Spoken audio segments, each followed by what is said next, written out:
Hello and welcome to another episode of Staying Power. This is a show that is all about building a better life, and who doesn't want that?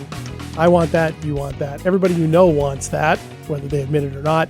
And we like to talk about it every week for an hour. We take one segment of it, some area of life, and talk about how we can make it better. That might have to do with something in us, something between us. Could be a lot of different things. But we hope that it resonates with you, whatever it is, from week to week. And by we, I mean myself, JDK Winnikin, and sitting across from me, ready for another hour of dazzling conversation, insight, and a lot of laughing that probably will include some at my expense, is my friend, my colleague, my business partner, and my co-host, Ashley Knievel. Hi, Ashley. Hi. How are you? I'm good. I'm so excited for a dazzling conversation. Well, because it's sort of how it works out. I'm dazzling. That's why. You are dazzling. Are you feeling dazzling this week? No, but No. here we are. Here we are. All right. Sounds good. Well, and thanks to all of you out there for listening to this episode. If you are new to the program, welcome. We're really happy to have you here. And we have a lot of episodes for you to catch up on, and you can do that wherever you get your podcasts. You can also get it at our YouTube channel, Staying Power Show. You can also go to the website of our radio home, 1150 AM KKNW in Seattle, and learn more about us. And at all those locations in the show notes are all the different ways you can interact with Ashley and myself on social media and via email at stayingpowershow@gmail.com. And we hope to hear from you. And for longtime listeners, welcome back. So we're happy to have you. Summertime, Ashley. It is upon us. It is upon us. And a lot of stuff going on. And recently, Father's Day. That's right. Right? Yep. Always an interesting time. They always put Mother's Day in May, Father's Day in June. And then there's not much after that. Like, I know there's an Uncle's Day out there somewhere. There is. Oh, I didn't know The only reason I know this is because my niece and nephew send me like something on social media, whatever it is, but I never remember when it is. But anyway. I feel like there's a day of everything now. You can look up national something everywhere. Yeah, there is. And it can be really obscure stuff too, right? Yes. But these are the big ones. Okay. These are the big ones. So do you have like a normal, like what happens on Father's Day for your world? Are there usually family usually get together, and my dad is really big into barbecuing. Right. Which, I mean, my parents, well, I love you, Mom, but I should say my dad redid their entire backyard. And so he has like a gravel fire pit thing with a gazebo over it. And it's like beautiful. It's very, very well done. But he loves to grill, loves to barbecue. I like making s'mores, so it all works out. Yep. But usually we go out there and do something nice along those lines. He likes real chill. He's not super social. So family around the fire is enough for him. That's good. That's good. Yeah, my dad loves food that other people make. I mean, he does a great job, but he always loves it when somebody makes something for him. So we do that. He loves model trains, so we indulge that somehow. And he loves to read, so we get him books or whatever. But it's the same thing for him. He likes to have family around, so we do that. And it's always an interesting time, with celebrating those days where we kind of reflect on what parenthood must be like. Now, neither you or I are parents, right? So, but we've been parented. So we have been parented, right? Yes. So have opinions. Some of us on those. still are being parented. Yeah.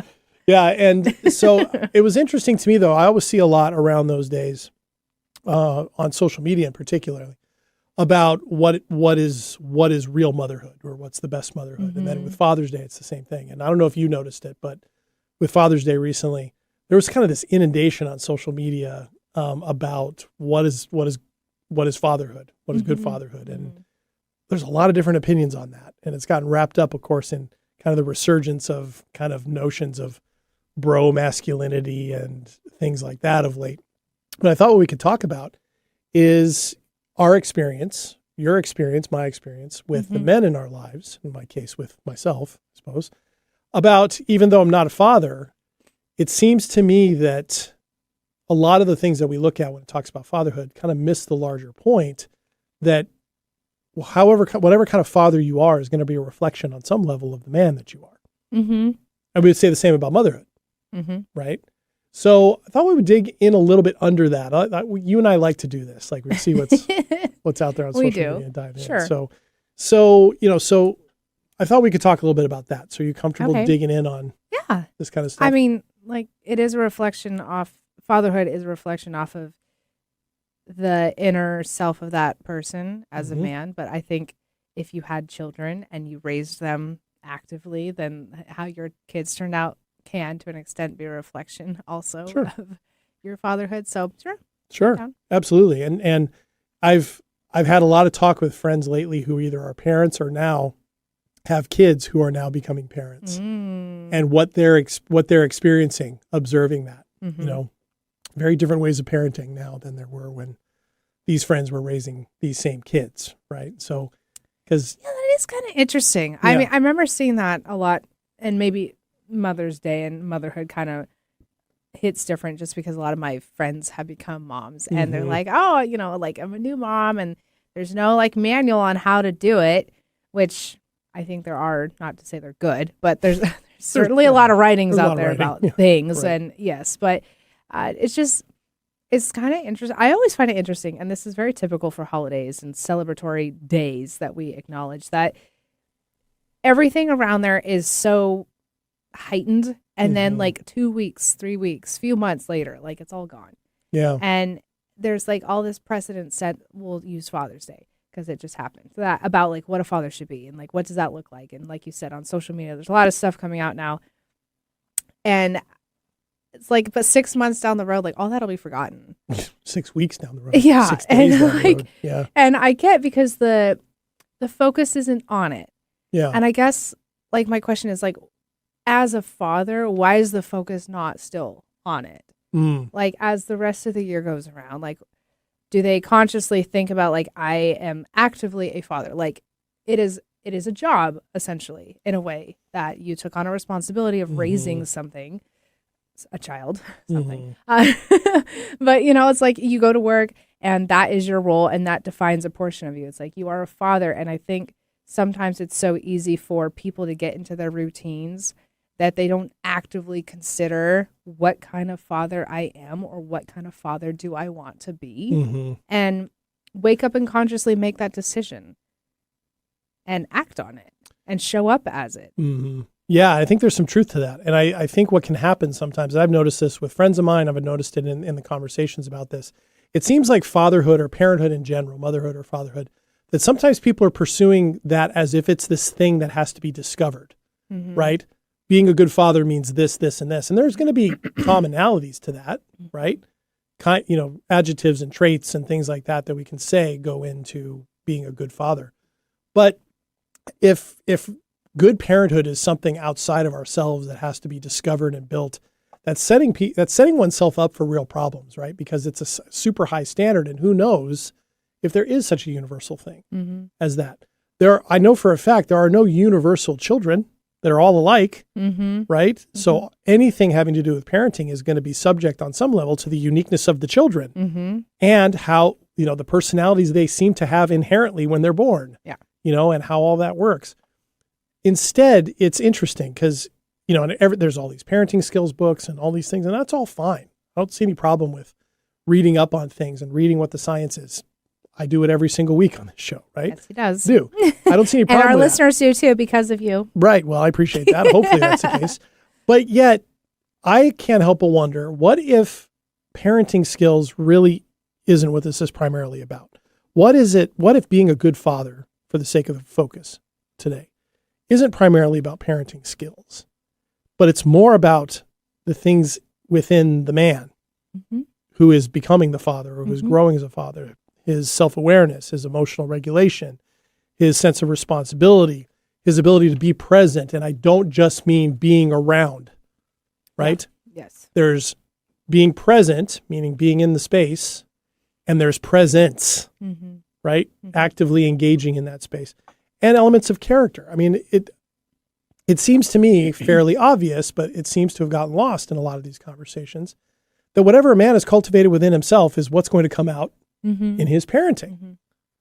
And so, and to me, what makes this more of an exciting conversation is then we're not just talking about fathers, because this is about how men do things and what are men conditioned to expect? How do they frame this idea of, I'm a father now, and that means A, B, and C, right? That I must do, right? And what are the messages behind that?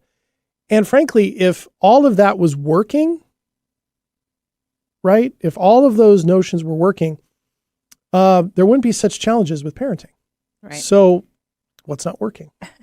Well, I think it's really easy I would imagine, again, I'm not a parent, but I would imagine, because this can be applied in other areas of life, that so easy it becomes a way of life.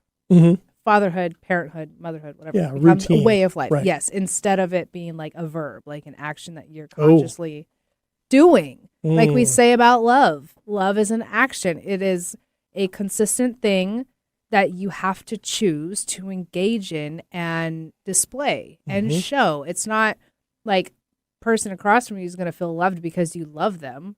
Well, if you don't do anything to show that, how would they know? Right. Right? Right. So same thing with like parents. Like where my office is, it's across from a park, and I go for walks, or try to, during lunch.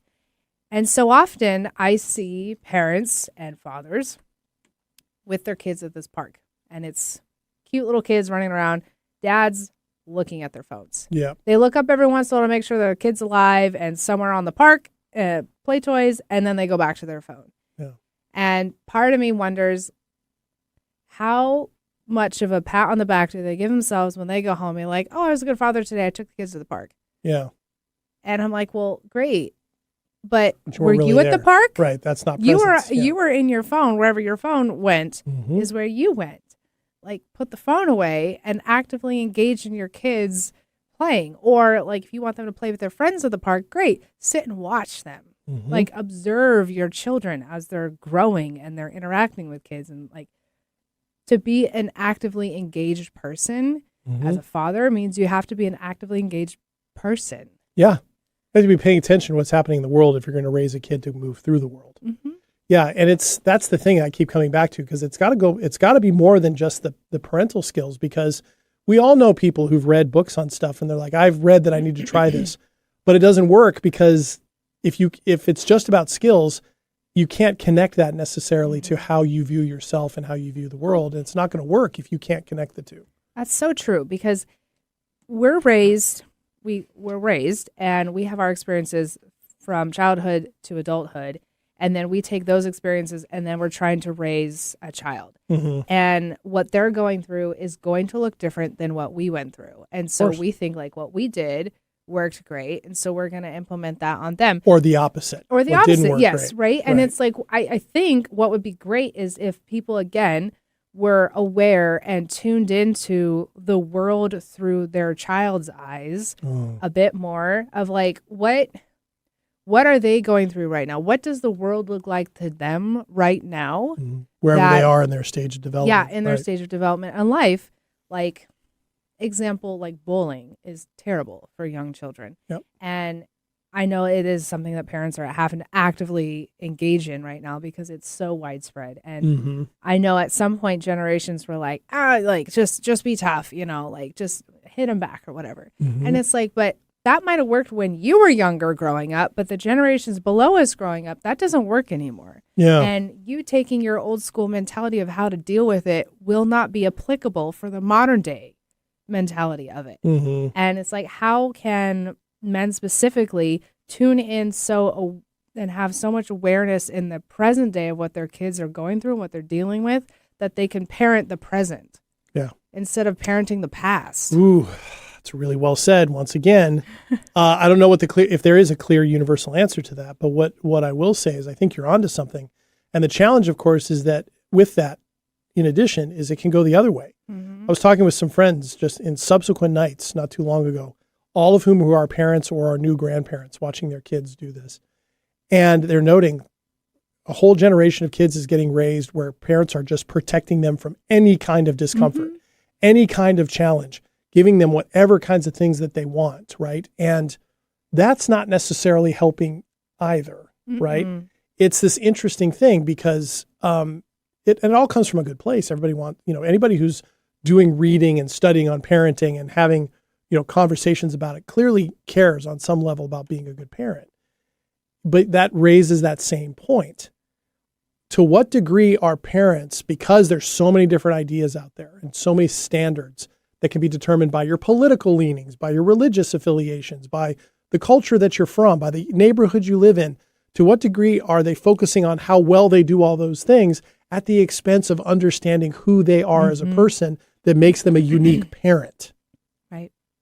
I don't know the answer to that. That's probably a question only every parent can answer for themselves. But it does seem, and one thing that is true, the cultural challenges that we all face on how things should be are really a hindrance oftentimes to this. And they just complicate everything.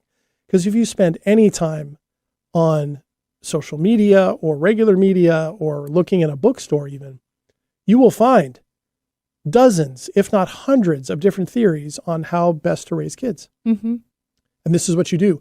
Many of them claiming a universality, this is the way, as if suddenly after thousands of years of human development, this particular author has said, I've got it nailed, right? There's a certain level of arrogance, I think, in that kind of thing, right? Only the Mandalorian knows the way. Only the Mandalorian knows the way. Grogu knows the way. God, did you see the movie, by the way, when it came out? Yeah. We talked about that. Yeah, it's so good. I saw it. I would see it again. It was fun. Yeah, it was cute. So, to keep it focused on men before we go into our first break, those kinds of conflicting messages that men get. And I've experienced this myself, and I work with a lot of male clients, as listeners of this show know, and as Ashley knows. They get conflicting messages. On one hand, men are supposed to be strong, be successful, be independent. Those are kind of seen as core masculine features. On the other, though, they're also expected more and more to be vulnerable, to be emotionally available, and to be collaborative. And so it's asking men to navigate both. And I do think you can do all those things. But because of how boys tend to be raised and the messages that come, they see those things oftentimes as polar opposites or don't necessarily know how to blend those or don't have the language or don't have the experience from their own parenting or their own peer groups to be able to do that. And there's a lot of science on this that we'll talk about when we come back from the break. So let's go ahead before we dive into that. Let's give everybody a chance to take a deep breath, get a snack, listen to a commercial, and you can come back. And when we come back from our first break on Staying Power, we will do our weekly segment, which this week is 2 Minutes of Triumph. And also be sure to check out the website for our sponsor, Pars Revive Renovation. They do wonderful home renovations here in the Puget Sound area. ParsRenovation.com. Make sure you check them out because as we talk about renovating our insides, they're talking about renovating the space you live in. They're awesome. So thank you to them. You'll hear a little bit more about them during the commercial break. So come on back here to Staying Power. See you in a minute.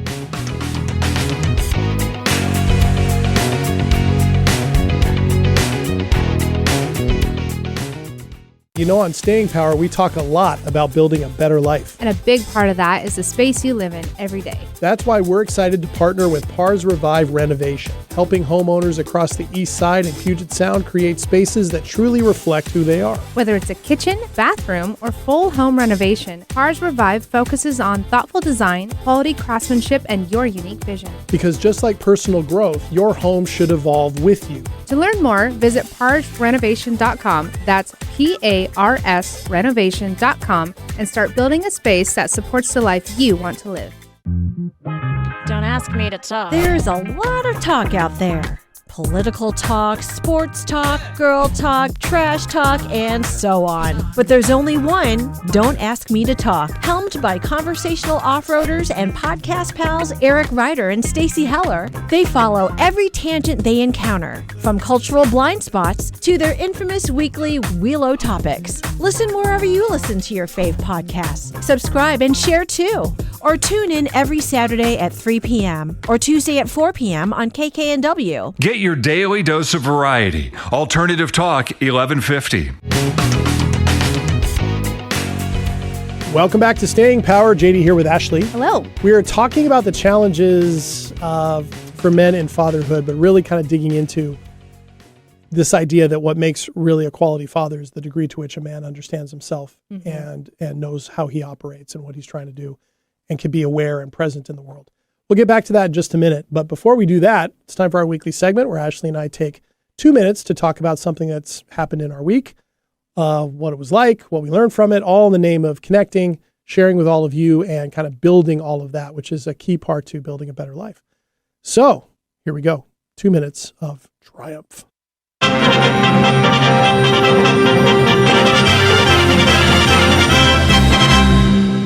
Yes! There we go. The classic. The classic. All right, Ashley, what do you have this week? Okay. I don't remember if I have mentioned this on our show before, but I had, for a long period of time, I had issues with my jaw. And it got to the point where my quality of life was significantly declining. It was getting way in the way of a lot of things every day, like eating. Yes, like eating, extensive talking. It was popping a lot. It was really tight. A lot of people know it as like TMJ. Oh, yeah. Like I had a portion of that, not to the extent that some people do have, but it got to a point where even if I was out eating like a grilled chicken salad, it would get so bad that I had to stop eating. Oh, wow. Yes, like I couldn't because it would keep popping in. We get stuck, and it was a whole mess. And I couldn't eat like sandwiches because I couldn't open my mouth very wide. Oh, wow. Horrible.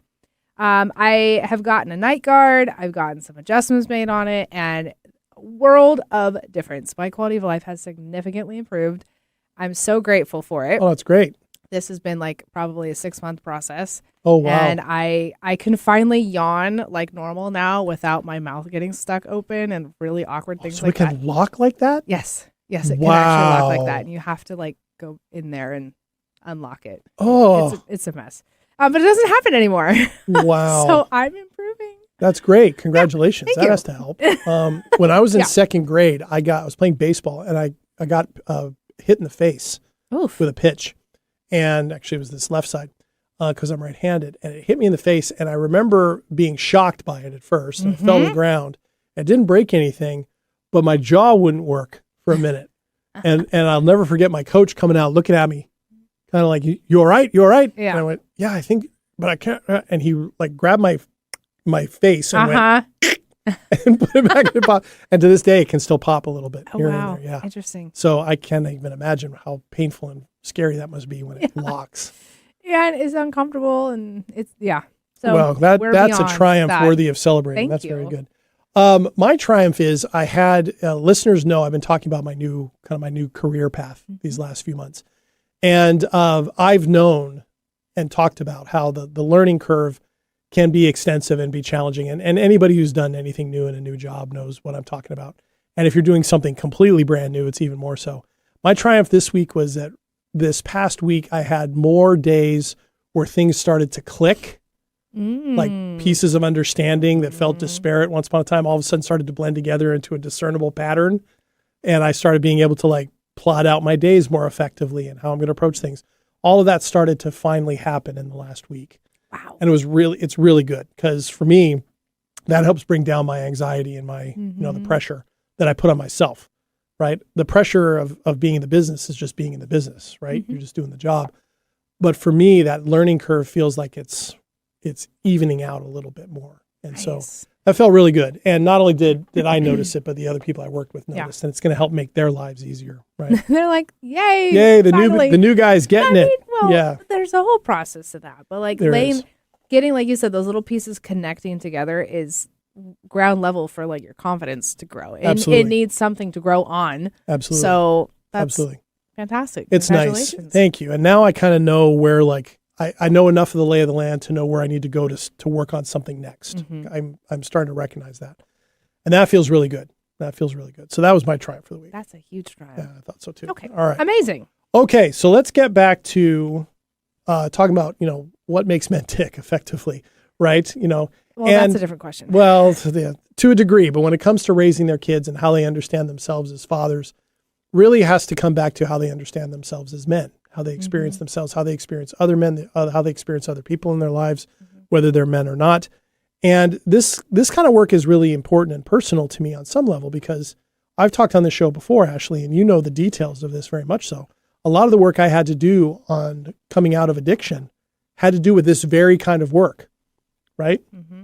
And so when we talk about that in trauma therapy and addiction recovery, we are talking about essentially a process of self-discovery, healing, and making choices accordingly. What things mean more to me rather than the things I was always taught were most important. That could be one of those things. But traditional masculine socialization in this country, Ronald Levant and others talk about this extensively if you want to know names. That type of socialization often teaches that men are supposed to restrict themselves emotionally and always be in control. Always be available to have the right answer, to be calm, to fix something, right? Or at least that's the messaging. To prioritize performance in whatever that might be, right?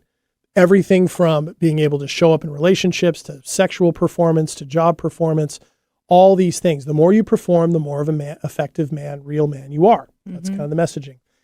We're also taught that we have to solve problems independently, right? But yet at the same time, we're also supposed to be collaborative.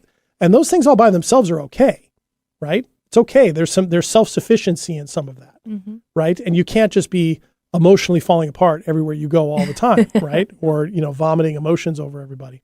But taken too far, as they often can be, it can impair intimacy, a man's sense of self-awareness, and their ability to ask for help, right? That's what happened to me, right? So, but what ends up happening is these things get so put forward into these either ors, because if you start to develop those things, some people say you're becoming less masculine, right? Right? Of course. But the goal is not for men to become less masculine. The goal here that we're talking about is men becoming more connected with their sense of humanity and that of others, and then allowing their masculinity to exist in service to that in themselves and for other people, right? In all of that. And I think that's the thing, right? And, so it's not like emotional awareness means you're emotionally fragile, as I think oftentimes it gets put out there. But does all this make sense to you? Do you kind of see that in the men that you know, or that, kind of in the environments that you're a part of? Yeah, I would agree. I definitely work with and have been around a lot of different types of men over the years. And those that actively are in tune with themselves and are not afraid to recognize both the goods and the bads in them, is those men always feel better to be around as a woman. It's like I can pick up on the fact that they are very assured of themselves because they have spent time getting to know themselves and they know who they are, and they have an unwavering confidence in whatever it is that they're doing because they have spent time recognizing things in themselves. And they are not afraid of their emotions. They understand when a good time to express those are and in what capacity those are.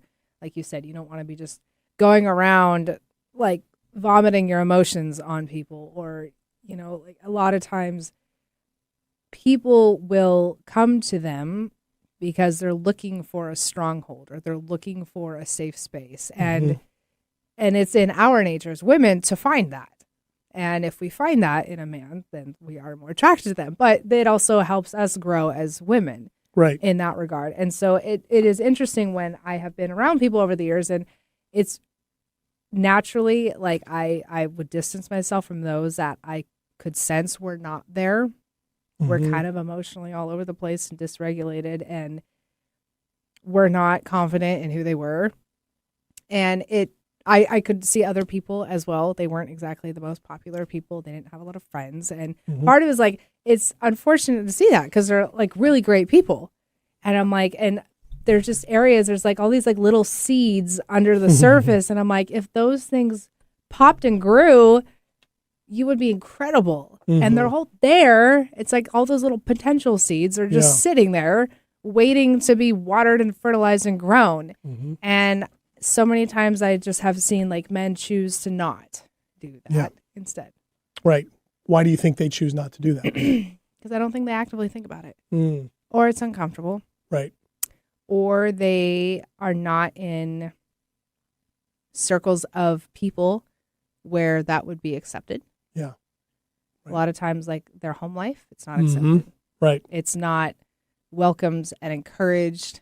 They're, they don't have close male friendships. I know we've talked about it before about like that loneliness in men right now is at a huge extreme, and they're becoming more and more isolated. And it is just furthering issues. And it's unfortunate because from what I have seen of you having great, strong male friends and other people that I know that have strength in numbers with their male friends, they are, how do I put this? There is an essence to those people that I don't see in others. And it's like, you can rely on them and they can rely on you. And that has built some sort of strong foundation within your life and other people's lives and whatnot on a day-to-day that other people don't have. It's like another supporting structure in their life. If you were a house, there's extra support in there that I see. And I have seen you and other people grow. And I think that's a huge part of it. But it does take men being vulnerable with themselves and finding people where it's safe to do that too, where they're not going to be judged or they're not going to be put down for, or their, their wife isn't going to go home and laugh at them. Right. Which happens, right? In some places. And I think there's also the ability for men to learn how to listen, where it's such a part of seemingly male encoding, if you will, to just fix things or to go, wow, that doesn't matter, or just do this, or just don't do that, right? Or, simple, keep it simple, usually in the name of trying to ease somebody's anxiety, right? Or to slough that off. And I think what it takes, and this is the truth for anybody, if you don't know, use the word dysregulated. Regulation is so big. Awareness of what's going on in your emotions, your challenges, those things, and then learning how to regulate how those affect you on the daily to continue to grow and do the things you need to do. If you can't regulate anything, you're not going to be able to recognize anything, right? In yourself. And then if we're going to take this out into parenthood, you're not going to be able to recognize it in your partner and in your co-parenting and in your parenting or in your peers. You're just not going to be able to. No matter how many books you pick up, no matter how many different things you try, like so many things, it starts as an inside job, right? All of these things. And so, hopefully what resonates with listeners here is that, men struggle, generally speaking, with seemingly the different messaging that they get. On one hand, the expectations of being self-sufficient on their own, stoic, right? Strong, which is usually interpreted as not showing any emotion at all. And then being able to just on a dime be available for something, right? Or know inherently how to listen. Most male clients I work with have no idea what active listening actually is. And they want to go, at least not at first, and they want to fix everything because they truly feel, and maybe have been made to feel that way in some cases by their partners and by people around them, that they have to have an answer all the time. That they have to fix something all the time. But I tell them, the experience most people have when they're sharing a problem or something going on is not necessarily that they want you to fix it. If they want your help with that, a lot of people will tell you, can you help me fix this? Right. But instead, how to listen and to connect and to empathize is more often than not what people need. And that can be a difficult place for men to sit in. Because what do you mean I don't have to fix anything? Well, what do I do? Well, you got to sit with the emotions when you empathize with somebody and go like, oh yeah, I know what that feels like. But the person's sharing something with you because things aren't going the way they want them to. And so suddenly you have to consider those things in you. It's hard. And then there's a little image that comes to mind, and I'm going out on a limb because again, I have no experience with this. But you know a lot of men in your life. I do. Those that have daughters. All right, here we go. I'm looking forward to this. I just see my male friends that have young daughters that are like single digit. They, present fathers, mind you, they do exactly what you just said. They actively listen because their little girl's coming up to them and like, Daddy had a bad day, or I have an owie, or I'm upset, or whatever. And they don't be like, well, rub some dirt on it, get over it. Or, they don't just tell her to get over it and get beyond it and whatnot. They sit and they listen to her and they melt a little bit and they soften and they ask questions. Yes. And they try to validate her feelings when things come up. And if they could take an essence of that into more adult situations, I think they would fare much better.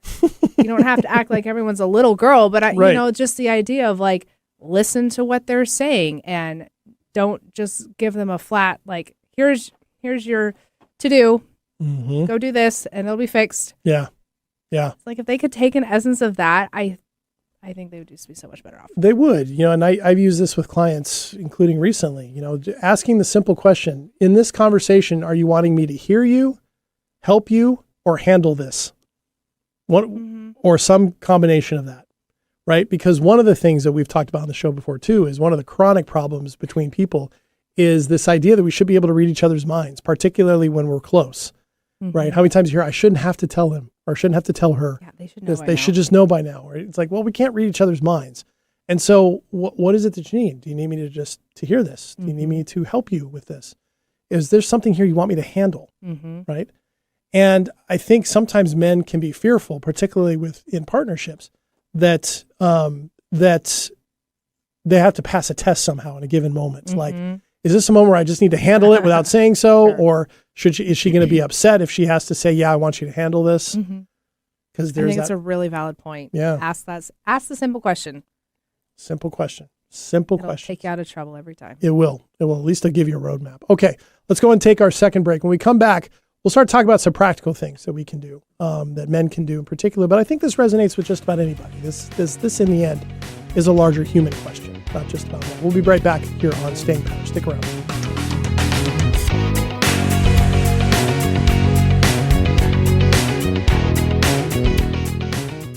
If you've been thinking about upgrading your home, this might be your sign. We're proud to be sponsored by Pars Revive Renovation, serving Bellevue, the East Side, and the greater Puget Sound. They specialize in turning everyday spaces into something functional, beautiful, and tailored to you. From kitchens and bathrooms to full renovations, they bring the same level of care and attention to detail that we talk about here on Staying Power. Because your environment matters. It shapes how you feel, think, and live. Check them out at parsrenovation.com. That's PARS renovation.com and see what's possible for your home. Hey JD, do you want to have a better life? Yeah, doesn't everybody? Yes, we do. How do I go about doing that? A good place to start would be listening to our new show, Staying Power. What's it about? It's about all the ways we can overcome the challenges that we sometimes put in front of ourselves to live a better life. Where can I find it? You can listen to it on 1150 AM KKNW every Wednesday at 4 p.m. and Fridays at 9 a.m. or wherever you get your podcasts. Let's do this together every week on Staying Power. Talk radio that will get you thinking. Alternative Talk 1150.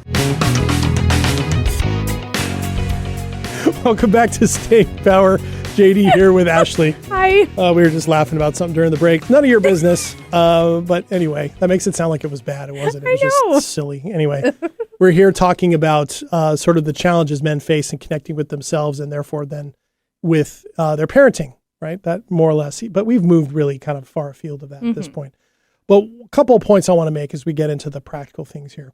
The conversation so much around this can get polarized really quickly, right? Either men are victims, and there's a lot of men who like to claim that, they're the victims of a society that doesn't value them, blah, blah, blah. There's a lot of blame going around on one side.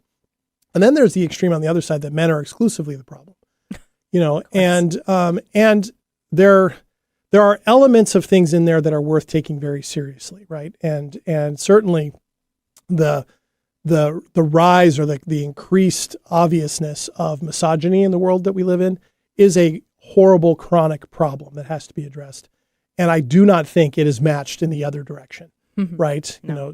To the degree to which men can be hated by women, I don't think it matches at all, right? And I'll be the first to say that. And so I'm sympathetic when you hear people on social media talking about how men treat women or talk to women, where they'll say, of course, it's not all men, but it's always men. When something happens. I empathize with that. I think it's true. I think it's largely true. And it requires men, I think, who are not all men, quote unquote, to actually say something about that, right? And to stand up for that. Because if you don't, then you're actually part of enabling all of that, right? Very true. Yeah. So, but that requires being able to be uncomfortable, but also to tap into that kind of masculine part of us that does want to protect, right? And advocate for things, particularly for women in our lives, right? I think that matters. But I think where the answer for me is to start, Ashley, and I wonder what you think of this, Okay. is for men to really focus on what has been proven in science and in a lot of research in social science as well as in the humanities, that men in particular can benefit tremendously from finding meaning in their life, from contributing, having a sense of contribution, and a sense of service to themselves and to others. Viktor Frankl, of course, man's search for meaning, points out that people of all backgrounds, no matter how they identify, really will endure hardship better when they're connected to a sense of purpose. And I think the things that we all tend to pursue are the 3 Ps, I guess: purpose, a sense of place, and peace. Oh, in I would our agree lives. with those. Yeah. What do you think? No, I think that's very good. Actually, those are, those are so foundational for humans in general. But men have such a large responsibility on their shoulders, and sometimes, like, I don't know how y'all do it. To be honest, like, I'm like tough as a female, but knowing how much greater that pressure must be than from what I feel. I think women have their own pressures. Sure, we Probably. do. Yeah. But the pressures that men feel in this world can be very debilitating. It can if be. left unchecked. If left unchecked, and if self-examination isn't on the table, right? And a willingness to own mistakes, a willingness to grow, those types of things. Because really what misogyny is and defensive antagonism, of course, is really a form of victimhood, right? Somebody else is out to screw me over. Somebody is out to hurt me. Somebody's out to deprive me. Well, right? like, why would you give somebody else that power anyway? Exactly. Why would you give that away? Exactly. Right. And there is that. And oftentimes, those things come from a wounded place. Somebody was hurt by a particular woman in their life, and therefore all other women from that point on are potential to do the exact same thing, and they don't want to hurt again. So lash out at them instead. Or they're not ready to go through some things to heal from that. So they're going to find narratives that match and confirm what they are always telling themselves all along. Yeah. And they'll turn any situation into that narrative. Yeah. Whether it was destined to be that way from the get-go, or they're going to do things maybe intentionally or subconsciously, not even aware that they're going to do things to sabotage it so it falls short and it ruins, and it then follows the same narrative as it happened time and time again. Self-reinforcing. Sure. Yep. Self-reinforcing. Yep. And that's the sign of a wounded soul, right? A wounded psyche, right? An unhealed element. But this is the thing. There's so much of that. And unfortunately, social media puts all that forward, right? It's amazing to me. I'll see posts by men and women who will post like a comment somebody made on their post. They put the picture and a little quote. And oftentimes now they'll like put their name on there, like, go after this person. Shame. But then when you look at that person's like account, they have like 40 people following them. You're like, so you're elevating this person who's only talking to 40 other people on social media and turning this into something that millions of people are getting enraged by, right? Whether rightfully or not, what it ends up doing is it reinforces this idea among some, particularly men who are leaning into the victim status, that their healthy masculinity has to be built on the premise of being against something else, usually women, right? When it's not that, it's built alongside other people. That's what healthy masculinity is to me. It's built alongside and in cooperation with other people, men and women, in particular within relationships of various kinds, right? To me, masculine, strong men who know themselves and can start to navigate and be that kind of presence you were talking about are men who can learn what boundaries are for themselves and for others and respect them, who know how to actively listen, who can remain accountable to themselves and to other people, and who can appreciate the differences in each other and their ability to change. I think a sign of what is a sign to me is when I see a man that has healthy female friendships.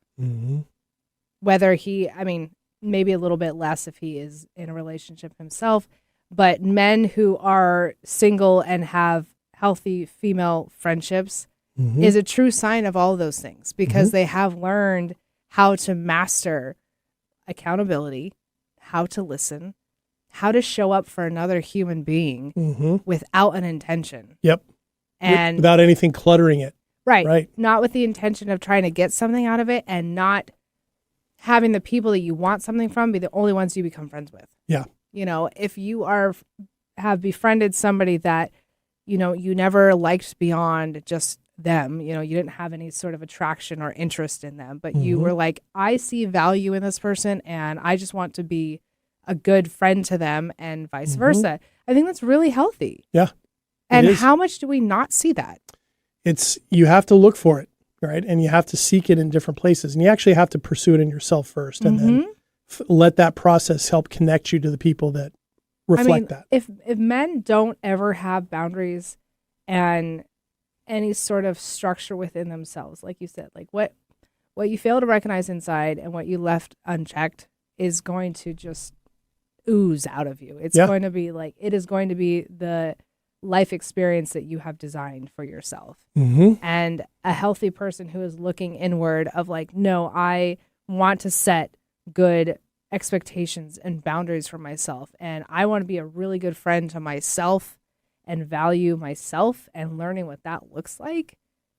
Then you will start to just do that naturally with Yeah. others. But it's like whatever you prioritize, if you have really shallow priorities, you're going to attract shallow people, but you're also going to treat everyone in that same regard. Yeah. And you're going to see people as if they have no value and they only have one particular point of interest or purpose. Mm-hmm. And people will feel that. They will. And why would anybody want to be around you? Right. It's the only thing you're available for. Mm-hmm. If it's the only thing you're available for, it's going to be the only thing you're available to give, and vice versa. Right. It's really true. Right. And, you're absolutely right on all of that.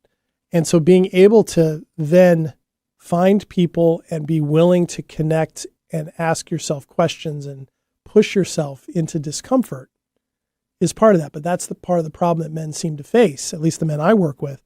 Discomfort means they're suddenly becoming weak. That's the message. If I'm uncomfortable, I'm being weak about something. And if I'm being weak about something, not only am I vulnerable, which is, not acceptable, but it also means I can't protect, I can't provide, I can't defend, I can't show up. And that's not true. It's so much easier, therefore, as a result, to just say, if this group, this person, this political party wasn't doing A, B, and C, everything would be fine, right? But the fact that those things exist and cause discomfort, they think that's a threat, right? And what we've seen is at its worst, that type of mentality leads to not only destructive self-behavior, but violent behavior against oneself and against others, right? In ways we don't see going the other direction, right? Male violence against women is not met at all by the level of violence for women against men, right? It's all unacceptable, but it's so obvious to me that those things, like all the way out to like the incel movement, right? Who really think that women are out to deprive them of their rights, quote unquote, for sexual gratification. All the way out there, but all the way away from that extreme into the day in, day out relationships of people who are having regular struggles, who don't believe those things.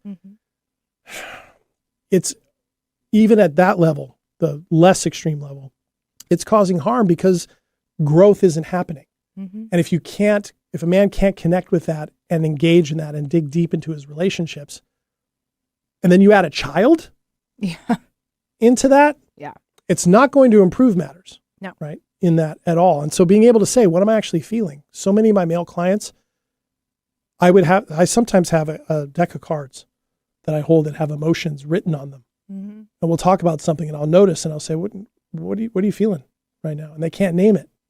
So I just look through the cards, or I'll pick one and go, That's fantastic. I'll pick one and go like, the look on your face or the way you're coming across to me, I'm wondering if you're this or are you this? And then sometimes you'll see them recoil. Well, no, I'm not scared. And they get angry. And then you point out, well, like, are you sure? Anger is a response, and if they're willing and if they're working with me, one of the prerequisites is they have to want the coaching. Well, yes. Right. They have to want that. So they usually are willing to dig into that. But there's that. And then the idea of, what's when they're frustrated, what's underneath that? Looking themselves in the mirror first. I'm frustrated with this person. Is it really about them? Or is it about me? Which portion of this is mine? And not to swing the other way and say, it's all my fault, right? I'm terrible. I'm sorry, right? I'm such a screw up, blah, blah, blah, blah, blah. That's the opposite side. That's another type of victimhood, pleading with the other person to save them. Yeah. Right? Happens quite a bit. I think you hit on something about male friendships too that I think matters a lot. Oh. Yeah. Male friendships matter a lot. Early in my recovery journey, I was told by a male therapist, who put me into a men's group, which sounded like the worst thing imaginable. Sitting around talking with a bunch of other men about the problems we had in our social lives and our behavior. But he said, and it stuck, he's like, if you cannot learn to be intimate emotionally with other men, you're never going to be able to be emotionally intimate with anybody else, particularly the women in your life, And I always thought that was very, very true. And the experience of that turned out to be very true. The reason I have such close male friendships today is because, they're actively cultivated, and none of us coast on them. Like we actively engage in them, with that in mind. We can't just coast. We can't just sit back and, have a sip of beer, watch the game, grunt. Sure. You want to engage. What's going on in your life? That's so funny you point that out, because I think that's kind of the same when people are like, oh, I want to go hang out with somebody, so we're going to go to the movies. Mm-hmm. I'm like, so you're going to go somewhere where you're sitting side by side, but you're both watching a screen, not engaging, not talking, nothing for 2 hours. Mm-hmm. And that feels like a quality time for you. Right. It's like the same thing as watching football on TV. Like maybe it's male bonding to an extent, but is it? Because in the commercials, you all go to your phones. So it's not like you're engaging with each other during break times. Yeah, it's not. It's they call it male bonding, but it's not. It's usually avoidance. Mm-hmm. It usually is. But in those types of things, it's like, do men know how to have conversations? Mm-hmm. Do they know how to ask better questions of themselves? Like, rather than, do I look strong? Do I look good? Am I trustworthy? Right? Am I reliable? Am I honest? Am I present? Yeah. Do I know what that means? Well, I have a question. Sure. We only have a couple minutes left, so I'll try and keep it short. But okay. Do you think, what is your take on this, that if men don't feel comfortable asking questions of other men and being vulnerable, like wanting to ask the opinion of another man about how to deal with something in their life, because either A, the person that they're looking to ask the question to, they're like, I don't feel confident the way that you run your life that you could even give me an answer. Mm-hmm. I'm going to get a shrug and like, man, I don't know. Or do they feel like they look at that person and they're like, I would be embarrassed to ask, or like ashamed to ask, or don't feel like, because they're so far beyond where I am that I don't feel comfortable asking them. Is either one of those ever the case? Both. They can both be the case. In the case of the first one, I think that's a good thing. If you're wanting to ask opinions of somebody you don't really respect in terms of how they live their life, particularly in the area of the subject matter, unless you want to find out what not to do, don't ask them. Don't ask them. But in order, and then the other side is true. Like, you can be intimidated by somebody being at this other level. But at least the advantage you have there is you've identified in that person something about that you want, that you admire, that you'd like to understand how you can get to that. Okay. Then it becomes a question of just, can you trust them with that? You might admire them for that, but are they the type of person who can listen, who can give advice, who can give judgment, can empathize?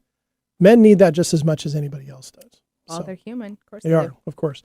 Oh boy, we didn't even get to all of this. So we'll come back and revisit this at some point in the future, because I think there's a lot more to it.